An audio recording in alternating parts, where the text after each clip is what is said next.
বাকি একো নকওঁ আজি কিন্তু প্ৰেক্টিছ কৰি মজা লাগিব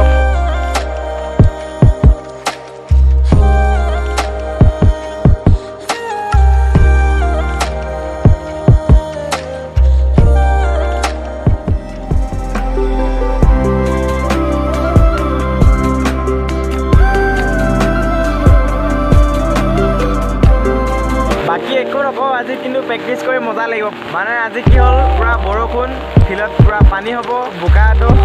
হ'বই হ'ব বৰষুণ দিলে গম পায় বোকা কেনেকৈ হয় কেনেকৈ কি হয় চব দেখাই আছোঁ আজি লাষ্টলৈকে চাই থাকিব আপোনালোকে ভিডিঅ'টো তো ব'লক আৰম্ভ কৰোঁ ভিডিঅ'টো আৰু এতিয়া মই গৈ আছোঁ ফিল্ডত পুৰা পানী হ'ব আজি প্ৰেক্টিছ কৰি মজা লাগিব হাই হেল্ল' নমস্কাৰ welcome back to my YouTube channel আৰু চাওক আগফালে চাওক কি হৈ আছে পুৰা বৰষুণ আৰু মোৰ পিছফালে আছে চাপাত ফেক্টৰীটো স্কুল ছুটি দিছে আহিব ধৰিছে এটা দুটাকৈ এতিয়া 3টা বাজিলে তো ব্লগ ভিডিঅ'টো চাই থাকক লাষ্টলৈকে তো গাইজ ফাইনেলি বৰষুণটো অলপ অলপ আহিছে আৰু মোৰ মোবাইলটো ৱাটাৰ প্ৰুফ নহয় মানে ভিডিঅ' বনাবলৈ আৰু গৈ থাকোঁতে ভিডিঅ' বনাব নোৱাৰে লগত ছাতিটো আছে ন সেইকাৰণে অলপ প্ৰব্লেম হৈছে মানে আৰু বৰষুণটো অলপ সেইকাৰণে অলপমান বনাই দিলোঁ ভিডিঅ'টো তো আগফালে চাওক এয়া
বস